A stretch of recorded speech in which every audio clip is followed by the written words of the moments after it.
माझ्या लाडल्या बहिणींनी मला वाचवलं यावेळी. खरंच खोटं नाही सांगत.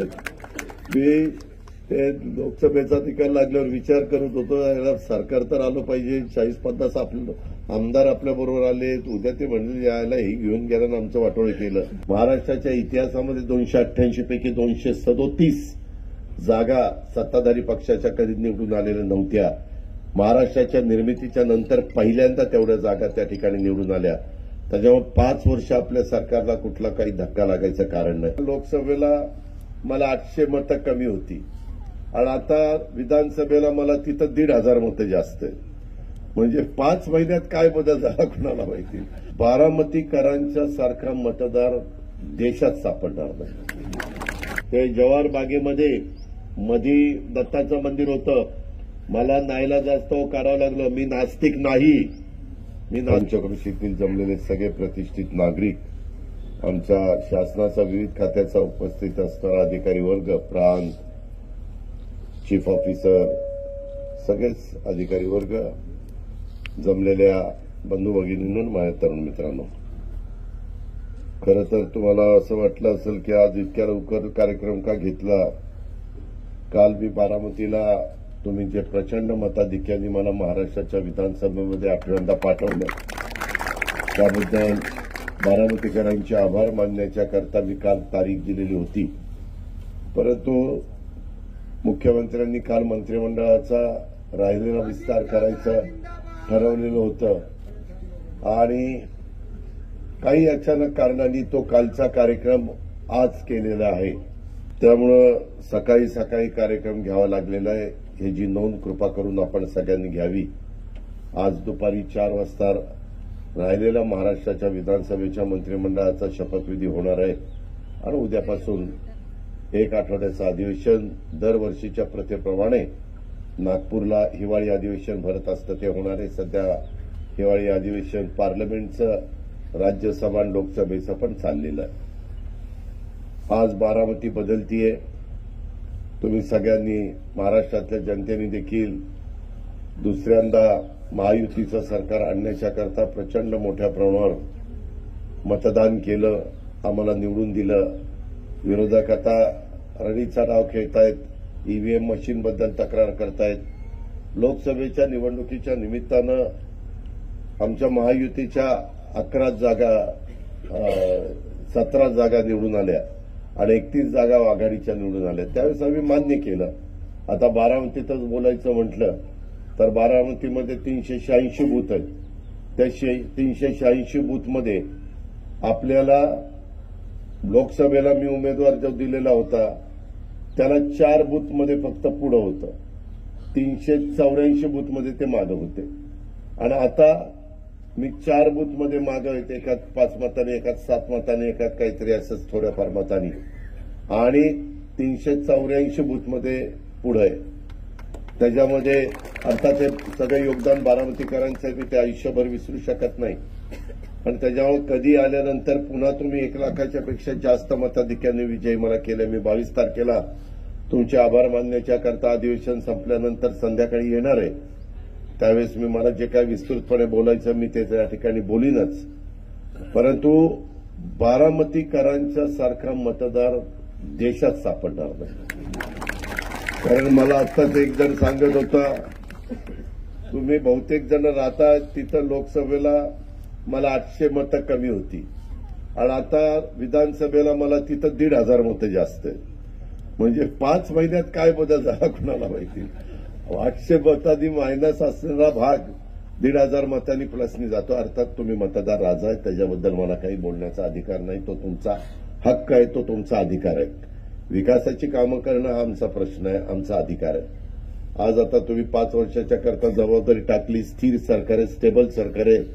महाराष्ट्राच्या इतिहासामध्ये 288 पैकी 237 जागा सत्ताधारी पक्षाच्या कधी निवडून आलेल्या नव्हत्या. महाराष्ट्राच्या निर्मितीच्या नंतर पहिल्यांदा तेवढ्या जागा त्या ठिकाणी निवडून आल्या. त्याच्यामुळे 5 वर्ष आपल्या सरकारला कुठला काही धक्का लागायचं कारण नाही. आता 5 वर्षाच्या करता, मागं तरी मला 5 वर्षात फक्त 2.5 वर्ष कामाची मिळाली. त्यात पण करोना होता 1 वर्षाचा, 1.25 वर्षाचा, आणि 1.5 वर्ष विरोधी पक्ष, पुन्हा 1 वर्ष सत्तेत, असं थोडंसं अडचणीचं झालं तरी देखील आपण राज्यामध्ये, जिल्ह्यामध्ये, तालुक्यामध्ये बरीच कामं करण्याचा प्रयत्न केला. पण अजूनही बरीच कामं आपल्याला करायची, अजूनही बारामती बदलायची. हा तुमचा भाग आहे, हा बारामती शहरामध्ये घ्यायचा आहे, मेडत गाव.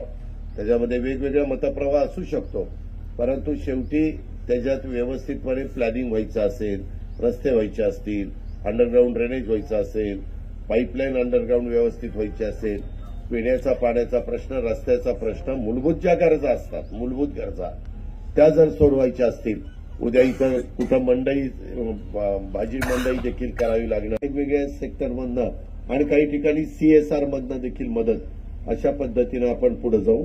त्याच्यामध्ये या सरकारचा नेहमीच सर्वांसाठी घरं या ध्येयावर भर राहिलेला आहे.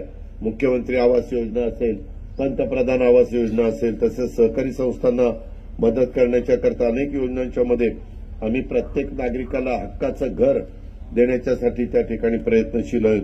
आज इथं उभारला जाणारा हा प्रकल्प हा याच ध्येयाने, याच दिशेने एक महत्वाचं पाऊल ठरेल. अशा प्रकारचा कुठला जीर्णोद्धार, ते रस्त्यात खंडोबाचं मंदिर आहे, ते रस्त्यात काय सांगतो, तिथं काय रस्ता बंद करू काय, काही सांगतो. याच्यामध्ये खंडोबा मंदिराचा जीर्णोद्धार करावा. त्याच्यात जसं 3 हत्ती चौक ते जवाहर बागेमध्ये मधी दत्ताचं मंदिर होतं, मला नाईलाजास्तव जास्त करावं लागलं. मी नास्तिक नाही, लक्षात ठेवा. परंतु ते जर तिथंच ठेवलं असतं तर माझा रस्ता कॅनॉलचाही झाला नसता मोठा, आणि माझा जवाहर बाग ते 3 हत्ती चौक पण मोठा झाला नसता. त्याच्यामध्ये मी त्यावेळेस रुंद करत असताना तुम्ही फुटपाथमध्ये ते मंदिर, फुटपाथमध्ये ते बाळासाहेब कुठे, फुटपाथमध्ये तेच ना, हा मग ते फुटपाथमध्ये ते तुमच्या प्रेमाखातर, आग्रहाखातर मी तिथे ठेवलं. तुम्ही खंडोबा नगरवाल्यांनी तयारी दाखवा. मग तुम्हाला जर दुसरीकडे ते बाकीच्या ठिकाणी आम्ही जसं शिफ्ट करून करतो तसं तुमची तयारी असेल तर मी करून देईन. त्या तिकडच्या डेव्हलपमेंट प्लॅनमध्ये रोकडे तिथं कुठं जागा काल जशी आपण काढली तशी जागा खंडोबा नगरच्या परिसरात, आणि ती खंडोबा नगरवाल्यांना मान्य असेल, पसंत असेल तर मी तुमचं चांगलं मंदिर बांधून देईल. तिथं बहुउद्देशीय सभागृह, मंडप बिंडप करून देईल.